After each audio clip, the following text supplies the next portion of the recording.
Sean bienvenidos a la 30ª Olimpiada Estatal de Biología, estudiantes del CBT Atizapán de Zaragoza. Este curso es de preparación para ustedes, estudiantes selectos, destacados en ciencias experimentales, ya que cuentan con las aptitudes, las habilidades para destacarse y desarrollar un examen de 100 reactivos, en este caso de la ciencia de la biología.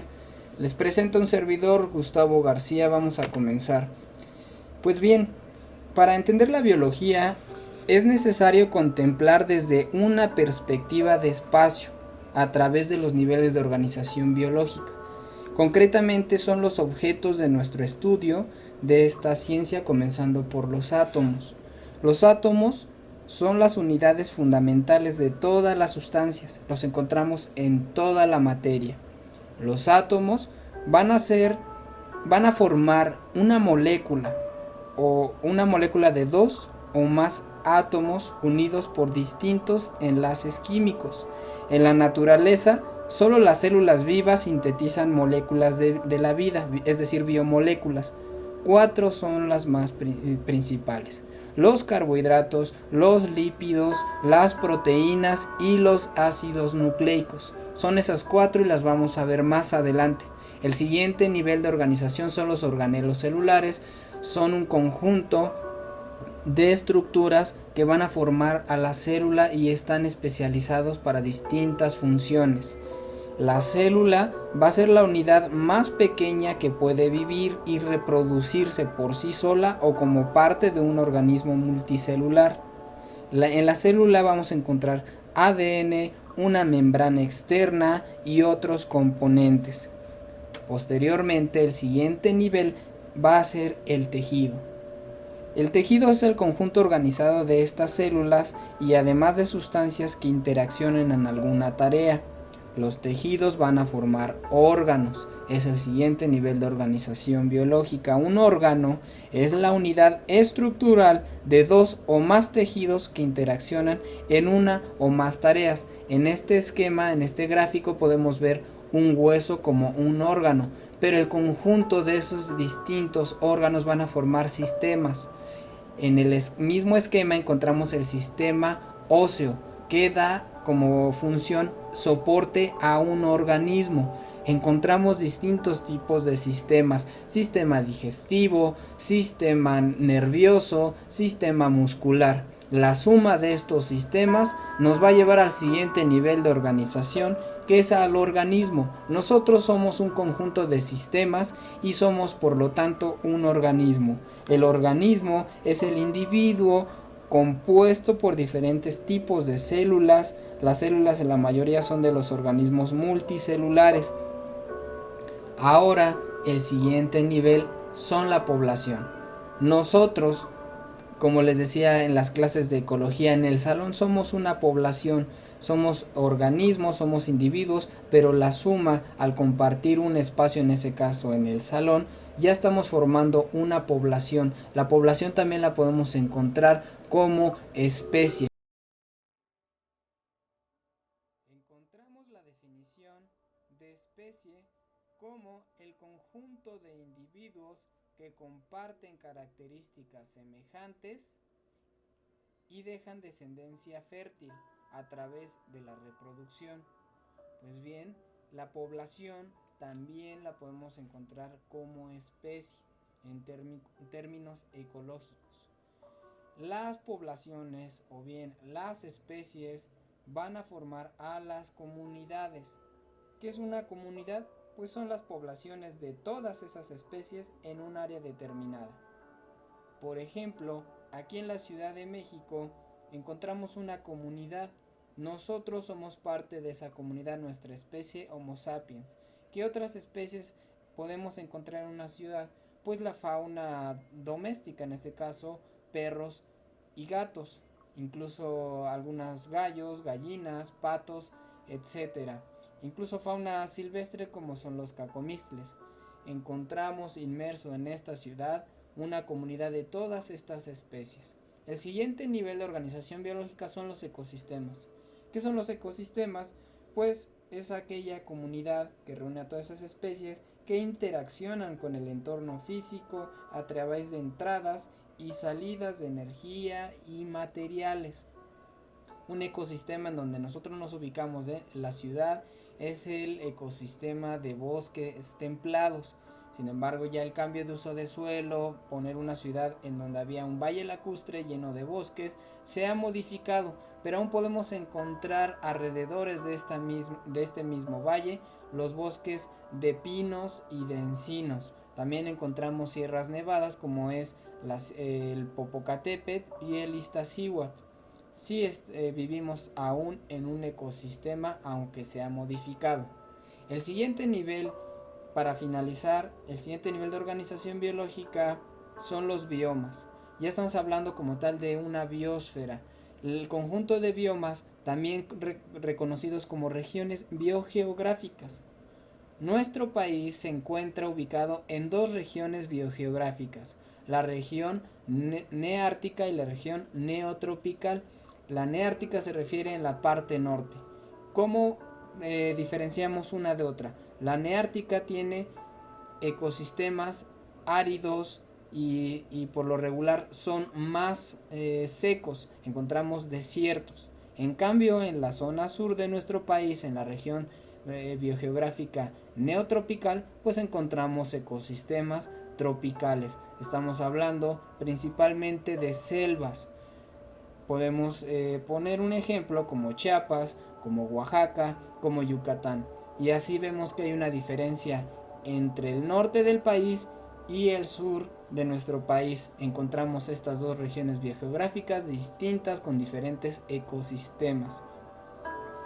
Vamos a comenzar entonces a hablar de manera más específica, más detallada de cada uno de estos niveles, comenzando con los átomos. De los átomos debemos tener presente que son partículas que constituyen todas las sustancias que dan propiedades a toda la materia que podemos nosotros ver. Están formadas por protones, por neutrones y electrones. Los protones van a tener la carga positiva, los electrones carga negativa. Importante saber esto. Estas cargas de propiedad eléctrica generan ya sea repulsión o atracción. Los electrones a la periferia se van a desplazar en cada uno de estos átomos y podemos conocer en la tabla periódica cada uno de estos átomos a través de elementos que difieren entre sí por su número de protones. Es decir, cada átomo es distinto por el número de protones, lo que conocemos como número atómico de cada elemento que está en la tabla periódica. En el esquema podemos ver el carbono en el lado izquierdo, el nitrógeno y el oxígeno en el lado derecho. En la parte superior izquierda de cada uno de estos elementos vamos a encontrar el número atómico. El carbono tiene 6, el nitrógeno siempre va a tener 7 y el oxígeno siempre va a tener 8. Eso es lo que le da principalmente propiedad a cada uno de los elementos. Hay que tener muy presente que las cargas, ya sea que generen repulsión o atracción, nos va a llevar al siguiente nivel, es decir, el nivel de las biomoléculas. Para que exista una molécula es necesario que existan enlaces químicos. Recuerden, las propiedades eléctricas que generan repulsión o atracción va a depender de los tipos de enlaces químicos que vamos a encontrar. 3 principales. El iónico. El iónico resulta de esta atracción por cargas opuestas. Se va a unir una carga negativa con una carga positiva entre dos átomos distintos para poder unirse. Otro ejemplo de enlace químico son los enlaces covalentes. Resulta de compartir un par de electrones. Es decir, covalente tenemos que ligarlo con la palabra compartir un par de electrones para hacer este tipo de enlace químico. Finalmente, otro enlace químico son los puentes de hidrógeno. Fácil, lo vamos a reconocer porque es la atracción entre un átomo electronegativo y un átomo de hidrógeno. El mismo nombre nos está dando la característica de estos tipos de enlaces químicos. Puentes de hidrógeno va a tener un átomo de hidrógeno. unido a un átomo electronegativo. Pero hablemos de una molécula importante, la molécula del agua, el H2O.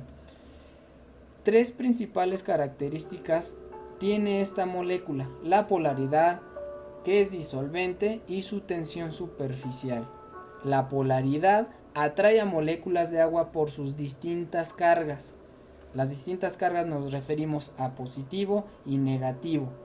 Es un disolvente, por lo tanto. ¿Por qué? Porque diluye otras sustancias, es decir, los solutos en términos de química, y se debe a la doble carga de la molécula, la negativa por parte del oxígeno, que va a llevar 3 cargas negativas, y la positiva por el lado de hidrógeno.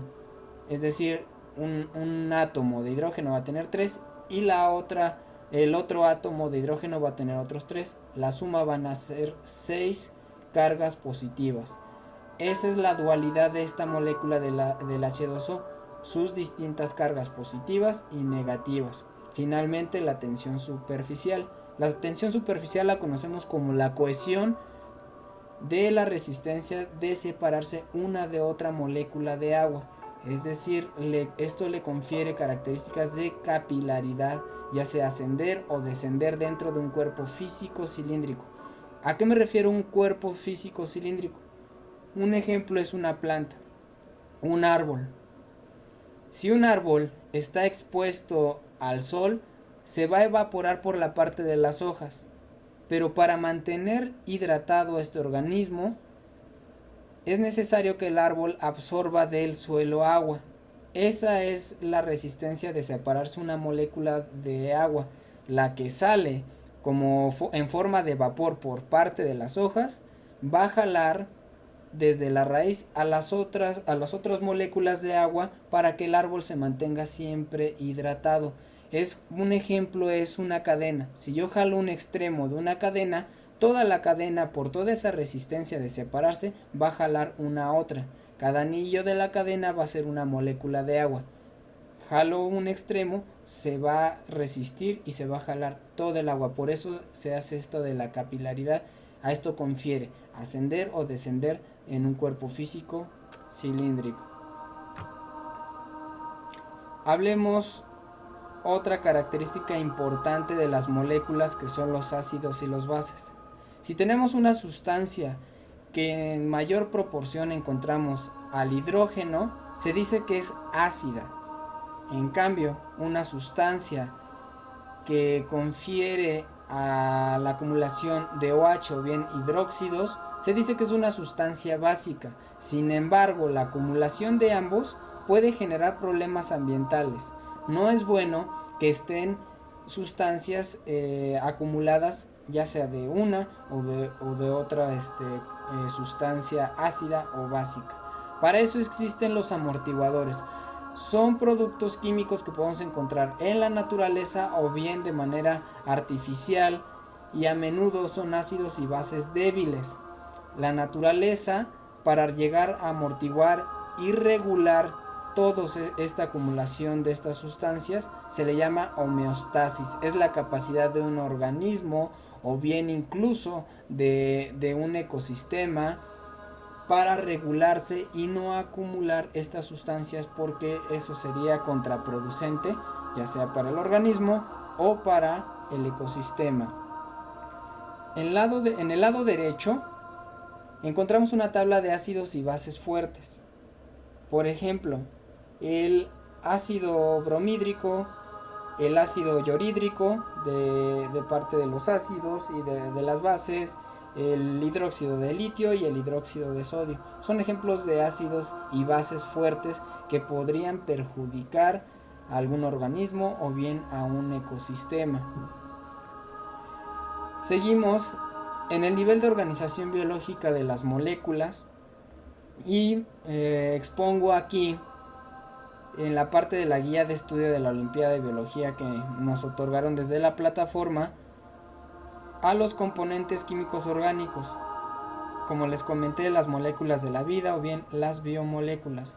Son 4 las principales: los carbohidratos, los lípidos, las proteínas, que las enzimas también son proteínas, y finalmente los ácidos nucleicos. Vamos a profundizar en estos tipos de biomoléculas para posteriormente entender cuáles son las funciones dentro de una célula. Es necesario conocer estas 4 moléculas. Vamos adelante con los carbohidratos. Los carbohidratos tienen 3 elementos principalmente. Siempre vas a encontrar en un carbohidrato un carbono, un hidrógeno y un oxígeno. También los conocemos como azúcares. Y hay 4 tipos que podemos encontrar en la naturaleza de carbohidratos. Sencillo, los monosacáridos. Vamos a utilizar la palabra mono, que se refiere a uno, es decir, va a ser la unidad de azúcar y va a estar conformado de 5 a 6 carbonos y su forma de pentágono en este caso. En cambio, disacáridos, di se refiere a 2. Por ejemplo, la lactosa. La lactosa es igual a la glucosa más la galactosa. O bien, la sacarosa es la unión del monosacárido glucosa más fructosa. Ahí está en el esquema. La suma de 2 monosacáridos nos da a los disacáridos. Un ejemplo, la lactosa, y otro, la sacarosa. El siguiente tipo de carbohidratos son los oligosacáridos. Es sencillo, oligo se refiere a unos cuantos, es decir, más de 2 sin exceder los 100. Podemos encontrar oligosacáridos desde 4 hasta 99. En cambio, los polisacáridos, poli se refiere a varios, a muchos. Polisacáridos es la unión de cientos o miles de azúcares. Un ejemplo en el esquema es la celulosa. Los monómeros o bien los monosacáridos, la suma de ellos en cadenas muy largas de cientos a miles van a formar a la celulosa. Eso es un ejemplo y más adelante vamos a ver en las partes de las células como una pared celular. Ahora veamos las biomoléculas lipídicas. La mayoría de estos incorpora ácidos grasos y que son compuestos con grupos carboxilo o carboxilos y son de naturaleza hidrofílica, es decir, tienen cabeza polar. La cabeza polar es donde se encuentran estos grupos carboxilos y la cola, la cadena hidrofóbica compuesta de puros carbonos e hidrógenos. Una de las diferencias entre los lípidos y los carbohidratos es que los lípidos no van a estar en una forma cilíndrica, como lo vimos con los azúcares, con los carbohidratos. Más bien los lípidos van a tener una forma de cadena y puede haber cadenas no solamente de una sola. En el esquema de abajo podemos encontrar un ejemplo del gliceril triestearato, en el cual es un triglicérido. ¿Por qué? Porque tiene 3 cadenas. Si tuviera 2 sería un diglicérido. Los lípidos también los podemos encontrar como fosfolípidos. El mismo nombre nos está dando referencia al fósforo.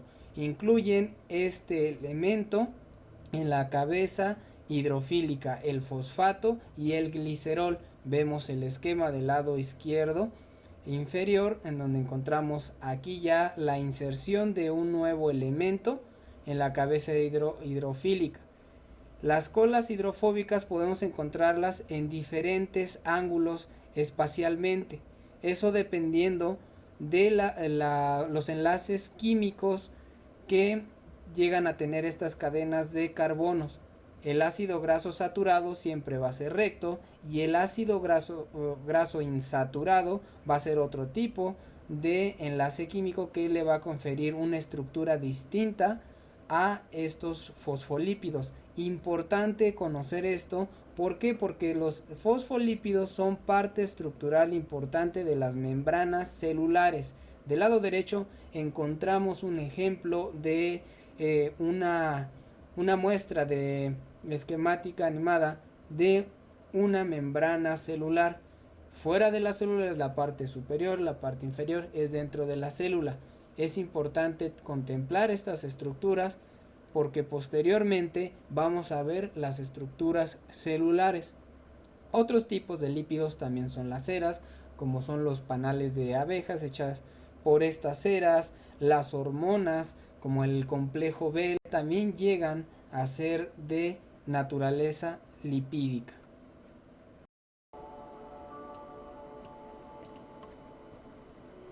Ahora pasemos a una de las biomoléculas más importantes.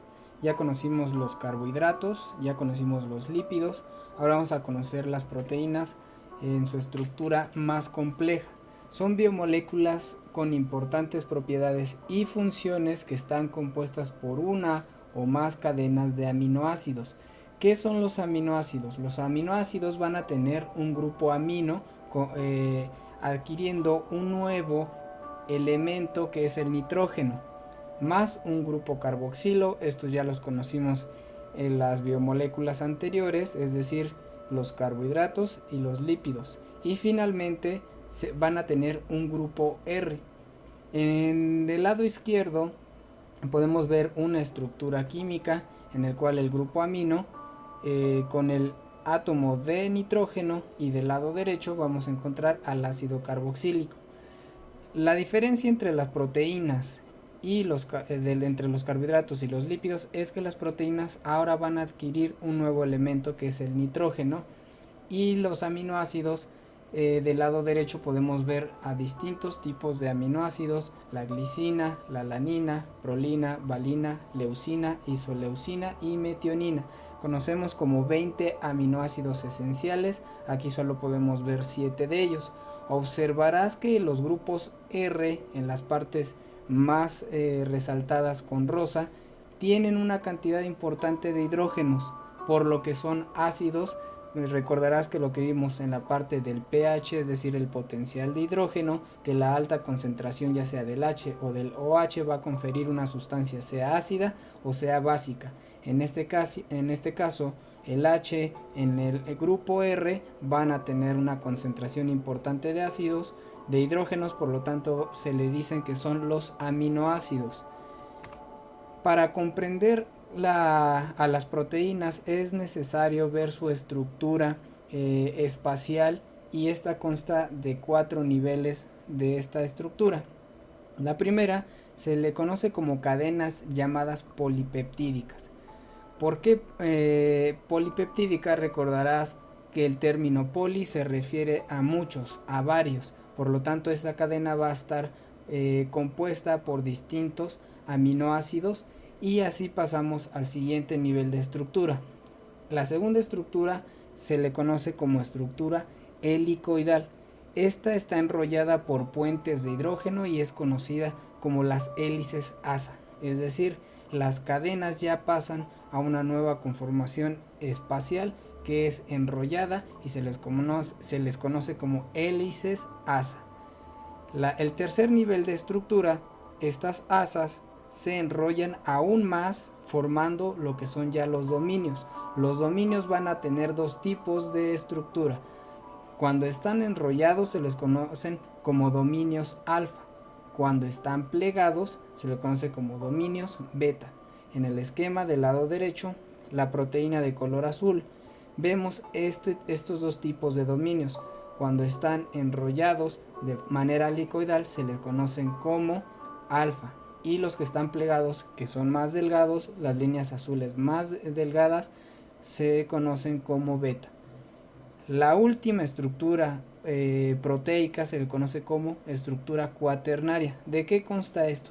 Consta de la unión de dos o más cadenas polipeptídicas, es decir, que ya encontramos la unión de estas cadenas polipeptídicas y podemos notarlo en el esquema de abajo. El color rosa confiere a una cadena polipeptídica, el azul a otra, la verde a otra y la amarilla a otra cadena polipeptídica. En conjunto estas van a formar una proteína más compleja, llena de cadenas de polipeptídicas con muchos aminoácidos. Ten en cuenta que las proteínas son muy importantes para desarrollar muchísimas funciones en una célula y por lo tanto en un organismo. Un tipo de proteínas también las conocemos como las enzimas. Estas son sustancias de naturaleza proteica que catalizan reacciones químicas. Catalizan se refieren a una sustancia que acelera en pocos casos o retrasa la velocidad de una reacción química sin resultar alterado en el proceso. Es decir, que las enzimas, que son estas proteínas cuaternarias, van a realizar distintas funciones catalíticas. ¿A qué nos referimos con la catalización?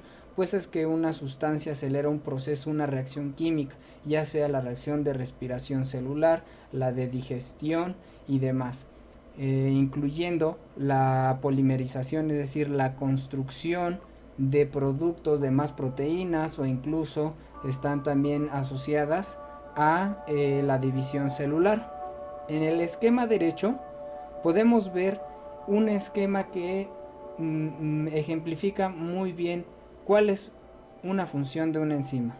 Del lado inferior vemos la proteína de color verde. Esta es la enzima, y el sustrato se va a unir a esta proteína, tiene esa estructura para unirse. Una vez que se unen se le llama complejo enzima sustrato. Lo que va a hacer la enzima va a ser catalizar, es decir, va a haber una reacción química y va a generar productos. Es un producto a partir de la reacción química que sucedió en esa enzima. ¿Qué es lo que sucedió? Pues que se dividió ese sustrato.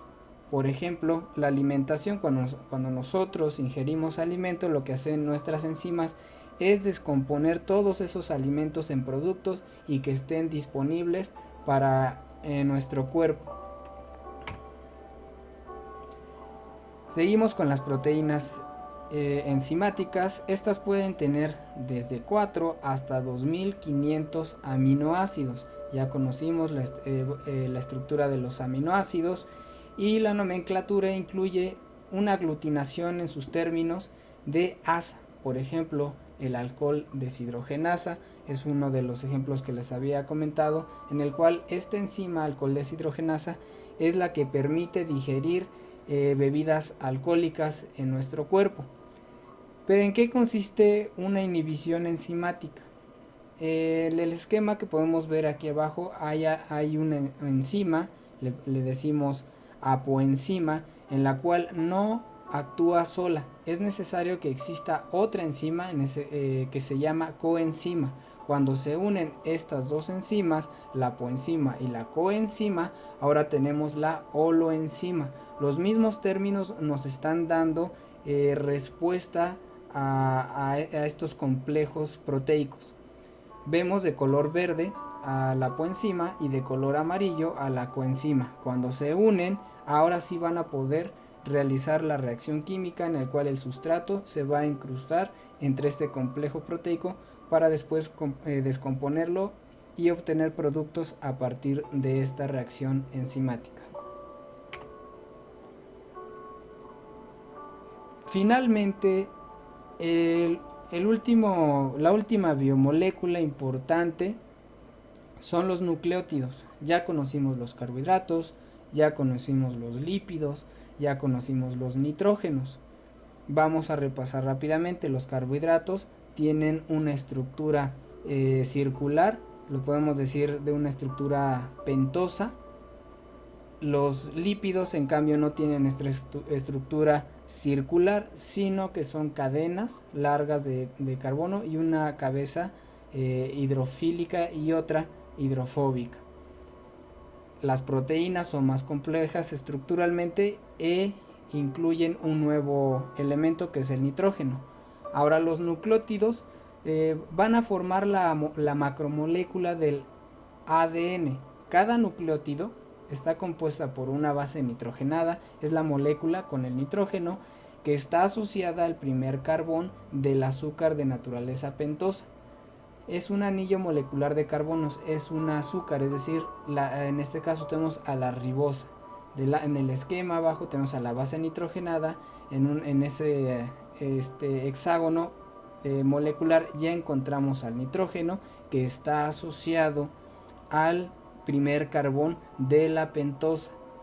Y si observan, tenemos 5 carbonos en la parte de esta pentosa, en la cual en el quinto carbono se va a unir lo que es el grupo trifosfato, es la molécula con el fósforo. Sobre este carbohidrato, en su quinto carbón, está unido a un grupo trifosfato.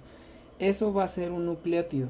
Un nucleótido de ADN va a estar compuesto por la base nitrogenada con el nitrógeno, la ribosa, que es una azúcar, y el trifosfato, que va a estar unido al quinto carbón de esta azúcar. Podemos observar de manera más detallada las bases nitrogenadas que podemos encontrar en una molécula de ADN. En el lado izquierdo tenemos a las purinas, que son dos, es la adenina y la guanina. Es decir, que estas purinas van a tener dos cadenas de forma circular, en donde incluyen el nitrógeno, y las pirimidinas del lado derecho, en donde solamente vamos a encontrar a un solo anillo hexagonal, la timina y la citosina. Esos dos grupos aminos podemos encontrar en las bases nitrogenadas. El siguiente esquema podemos ver ya de manera más detallada cómo está conformada la cadena de ADN, que es una doble hélice. Del lado derecho encontramos una cadena asociada a otra cadena de nucleótidos, en donde hay una asociación entre la timina y la adenina y la guanina con la citosina. Observarás que en los círculos morados, que es el azúcar, está unida un nucleótido con el otro a través del quinto y el tercer carbón, es decir, 5' y 3' de la cadena de azúcar. Otras biomoléculas que tenemos que reconocer son principalmente energéticas, como el adenosín trifosfato, conocido como ATP, el NADH, que se conoce también como nicotinamida, adenina dinucleótido, y FADH, es decir, flavin adenin dinucleótido. Estas moléculas llevarán la energía a la mitocondria para poder ser usada. De manera general tenemos que entender que estas moléculas son principalmente energéticas y posteriormente vamos a verlas. Hasta este momento es importante que te tomes un respiro, pues has aprendido que los distintos átomos interactúan a través de cargas eléctricas para formar distintos enlaces y así construir moléculas de distintos tipos y algunas de sus funciones. Hablamos en este caso de moléculas orgánicas o bien biomoléculas, los carbohidratos, los lípidos, las proteínas y los ácidos nucleicos. Percibiste que en estas biomoléculas participan principalmente el carbono, el hidrógeno, el oxígeno, el nitrógeno y el fósforo.